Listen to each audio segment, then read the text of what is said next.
Good morning, ladies and gentlemen, and welcome to the show on this Wednesday, December 7th, 2022. Thank you for tuning in. I'm glad to have you guys here. Now, the first part of the show, what we're going to talk about is an operation where the United States government sunk a whole bunch of nerve gas off the coast of Florida. And you don't know, it's still there. It's sunk into the ocean. Right? I'm going to talk about the operation in which they did so, that a lot of people have forgotten about, and how I think that this could be tied in, possibly, I'm just saying possibly, to some of the events that have occurred in what's called the Bermuda Triangle. And then later in the show, after we go through the markets, I'm going to talk about Putin and the rising danger of possibly a nuclear exchange. But that's going to be at the end of the show. So in the middle is going to be the market. So let's get started. Let's open up the charts right here and take a look at what's going on. First off, something called Operation Chase. And it's kind of silly, really, the name. Why they called it Chase was, it was cut holes and sink them. It's just what it was. It was an acronym for CHASE. Cut holes and sink them, boys. It was just like, let's cut holes and sink them. Just take the ships out there loaded with nerve gas, loaded with chemical warfare weapons, loaded with whatever chemicals you could possibly imagine, and scuttle them and sink them just off the coast of Florida. 250 miles offshore. Right? Now, you know, some of these gases, it's debatable how far and wide-ranging the effect of, say, 8,000 tons of nerve gas can be if it floats up to the surface in a bubble and drifts inland. Or maybe if it gets caught up in a hurricane and it's whirling around inside the hurricane that heads on shore or whatever. It's debatable how, and also how long these gases can last underneath the ocean inside some sort of a tank or whatever. It's all debatable. We're talking about gases like mustard gas, lewisite, all kinds of different ordnances that they had, chemical weapons, munitions. So they had, how many operations did they have in Chase? They had Chase 1, Chase 2, Chase 3, Chase 4, Chase 5, Chase 6, Chase 7, Chase 8, Chase 9, Chase 10, Chase 11, and Chase 12. And the first Chase here, operation, was, let's see, what year? 1964, it looks like, with 9,799 tons of munitions. Then they had Chase 2, Chase 3, Chase 4, Chase 6, I'm trying to find the first one. Okay, here it is, Chase 8. Chase 8 was the first one. The first chemical weapons disposal via the program was in 1967 and was designated Chase 8. Chase 8 disposed of mustard gas and GB-filled M55 rockets. Okay, so what is GB? GB is a gas called sarin. It says it's extremely toxic. It's synthetic. It's colorless, and odorless. It is extreme potency. Exposure is extremely lethal, even at very low concentrations. So, in Chase 8, we had them dumping off into the Atlantic Ocean GB-filled rockets full of this gas, this extremely potent gas. Now, I want you to picture, if you will, somebody's out there sailing 250 miles offshore in the Bermuda Triangle, having a nice day sail or whatever, and they're out there at night fishing or something, and they snag their fishing line on something down underneath the water, they're guys pulling on, pull. I think I got a big one, Sam. Pull on his line. Oh, I hooked into something down there. Oh. And all of a sudden, this big burp of gas comes up on the surface of the water. Bloop! It goes. You know? Let's just hope for that guy that's pulling on that line. Let's just hope for him and his sake that the wind's blowing in the opposite direction. But what about the people that might be downwind from where it is blowing? Because it's definitely generally quite often there's somebody out sailing around out there. You know? So, I mean, what are they thinking? You know, I mean, it's just the whole thing, the whole setup, you know? Cut holes and sink 'em, boys. Let's just cut holes and sink 'em. We'll call it, what do we call it? Oh, the gun guy says, I know. We're going to cut holes and sink them. We'll call it just Operation Chase. That sounds a lot. Oh, yeah, that sounds a lot better. Operation Chase. Let's just cut holes and sink them, boys. Oh, boy. You know. And what did all this stuff cost to develop back in World War II? Because your tax-paying dollars paid for it all. And your tax-paying dollars paid for sinking it off the coast of Florida. These deadly chemicals that a lot of people don't even know about. They knew about it back in the 1970s, and that's how I knew about it. I knew about it because I was living down in Florida and I was just a kid. And I remember them on the news there, you know, saying, oh, we're doing this, we're doing that. We're going to sink them off the coast of Florida there, you know. Anyway, listen, guys, let's get in. Now, that was the first part of the show. We're going to get into the markets now and talk about the markets. We're up 36 cents on silver today at $22.54 today for silver. Gold, we are up $6 at $17.77.20. Okay, so that's good for gold and silver. Cryptocurrencies today, Bitcoin is at 16,829. Excuse me for a second.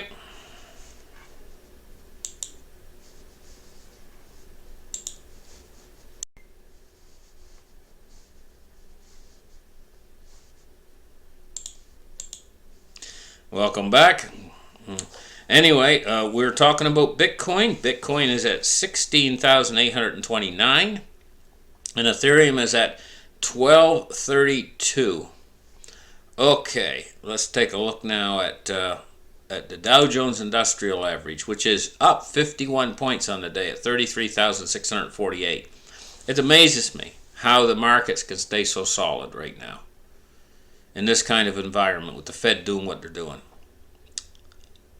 It's taken me a little bit by surprise. I figured that we would have some sort of a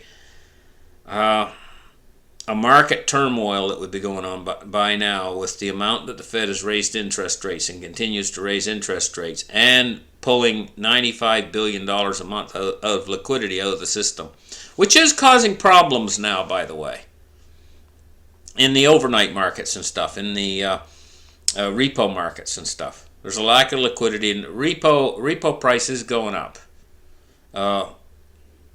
But it's not causing significant problems yet. And this is what's surprising me. And this is allowing the Fed to go deeper than I thought they could go. Okay? Let's take a look now at crude oil. Crude oil is at 74.03. It's off 22 cents. And that's staying well under $80. And this is seeing the price of the pump come down in America. Typically, it was like $3.50 or whatever a gallon, you know, and now it's down to like $3 a gallon. So it's dropped some at the pumps, you know, because the price has dropped off. We saw a high of over $100 not that long ago, and now it's down to 74.03. Let's take a look at the MOVE index today, 129.09. You know, that's quite the thing, considering that the Russian oil supply has basically been choked off, coming from Russia and going to other places.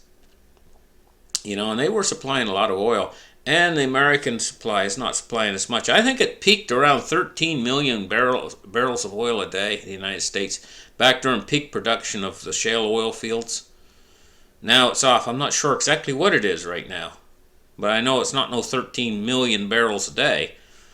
129.09 today for the MOVE index. Bonds and rates today. Now we're looking at Treasury yields falling. We're looking at a 10-year at 3.47. It's down 4 basis points. And a U.S. 30-year at 3.47. So, we got a 10-year and a 30-year, both exactly the same. And they're both moved down about the same amount, just over 4 basis points each. And we want to get up, to a higher rate. You got to go up to the 6-month rate, which is at 4.72, which is considerably higher than the 10-year and 30-year. I mean, this is an inversion in the yield curve, very powerful inversion in the yield curve. Let's take a look now at the dollar index at 105.23. Took a little dipsy doodle earlier today. Now it's coming back up again. So now let's take a look at this article about the risk for nuclear war is rising. And what it's going on to say is Vladimir Putin gave a wide-ranging public war update during a televised session of his Human Rights Council. And what he basically said, I'm just going to outline it here. He says, Russia does not have tactical nuclear weapons in other countries like the United States does. That's what he basically said. And he also said, our nuclear forces, talking about Russia, are in a more advanced state than any other country in the world, he boasted. Oh, it's sort of true. They've got a cutting edge of their nuclear weapons. And I think that's probably what he's referring to, like the Poseidon, and they also have these weapons that fly low at hypersonic speeds, hypersonic nuclear weapons that they've developed. They also have the Satan II, and these weapons are more advanced, but I think they're in more limited quantities as far as their advancements are concerned. I think the bulk of their nuclear arsenal is what state of advancement is the bulk of their nuclear arsenal is what I want to know about. But I do believe he's correct that some of these weapons are what I would consider to be end-of-world weapons, like the Poseidon. A thing can sneak along the bottom of the ocean, which has been deployed, by the way. They've deployed the submarine that carries a Poseidon, and I think it's got, 5 or 6 Poseidons on it. And each Poseidon, it travels on the bottom of the ocean. It's a sneaky weapon. And what I mean by that is it sneaks along the bottom of the ocean, quietly and silently. And it sneaks up on a city, on a coastline of a city, just offshore. Say, offshore about, maybe 15 miles or something. It sneaks up. And when it gets real close like that, it blows up with a tremendous nuclear blast. It creates a tidal wave, and that's the whole thing is creating that tidal wave, to wash that tidal wave inland over the city. And that tidal wave would just be absolutely full of nuclear potential, of potential energy being released of nuclear, of radioactivity. And I'm not absolutely sure if the Poseidon is a cobalt bomb. I think it very possibly is. I'm not exactly sure about that. Maybe the weapons experts would know better, But the difference between a regular nuclear weapon and a cobalt type nuclear weapon is the time of the radiation release, Cobalt would make the land where it's exploded over radioactive for like 10,000 years. I mean, it's just like far more intense, the radioactivity. Whereas a regular nuclear weapon, after it's dropped, pretty much 99% of the radiation is gone in the first couple days, day or two. It dissipates rather quickly, so if you can stay someplace where you're concealed or shielded from the radiation, you'll be just fine. If the bomb doesn't, if you're not right at ground zero or whatever, where cobalt is much worse or much more deadly. And so this might be what he's talking about when he talks about our nuclear forces. This is Russia saying, are in a more advanced state than any other country in the world. In other words, possibly more deadly, depending on how many they have. He also went on to say the risk of nuclear war is rising, he said. He said, given the fact that U.S. NATO arms pipeline to Ukrainian forces, this is problematic. It's moving the clock a couple ticks closer to midnight as far as all of this is concerned. He says Russia, this is what he also went on to say, Russia's not gone mad. He said about the usage of nuclear weapons. He says Russia has not gone mad. He says we have the most advanced weapons, he said. But he said we do not want to wave it around and show it to everybody, I guess.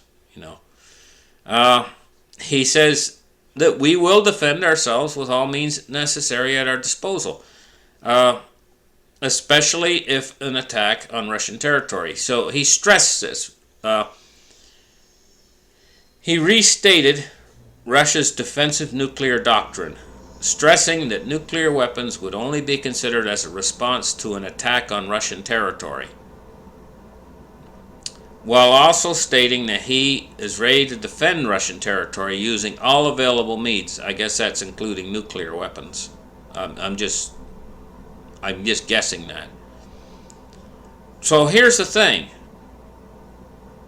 At that, where he considers nuclear weapons as a response to an attack on Russian territory, we just saw several attacks on Russian territory from Ukraine. More than likely, I'm not going to say absolutely, but drones anyway. Let's just put it that way. I don't know specifically if they're from Ukraine, but Russia's saying they were from Ukraine. These drones struck deep into Russian territory, and I mean deep into Russian territory. One of the drones was not far from Moscow, and from what I understand, it was they were targeting Russian airfields. And I guess they targeted 3 Russian airfields deep inside Russian territory. So that could that qualify? I'm going to ask the question, could that qualify as an attack on Russian territory? Or could the Russians perceive that it qualify as an attack on Russian territory? Well, all I can say is I think we're treading dangerously close and closer all the time, because if you have to think to yourself, is this going to stop anytime soon? Is this war going to continue to rage on? And are the world leaders going to become more and more agitated, and each one in their madness? Is calmer heads going to prevail, or is this thing going to continue to blow out of proportions? It just seems to me that this is an area of contention in the world. A very, very hot area of contention, Ukraine. So, I'm hoping cooler heads will prevail, ultimately. But this is a very dangerous war. One of the areas I find it very dangerous about it is that Zaporizhia nuclear power plant that's got 6 big reactors, and it's surrounded by both sides. The Ukrainians are there fighting, and so are the Russians, and they've been dropping bombs around that nuclear power plant. If that's not a big red flag to say, hey, this is a dangerous situation that the world should be paying attention to, what is? Yet, what's happening is, and this is very specific, what's happening is this war's been going on for a long time now, and the world's becoming complacent to it, when it's never more dangerous than ever at this point. Thank you guys for listening to the show. Like and subscribe, and we'll catch you guys in the next episode. Bye-bye.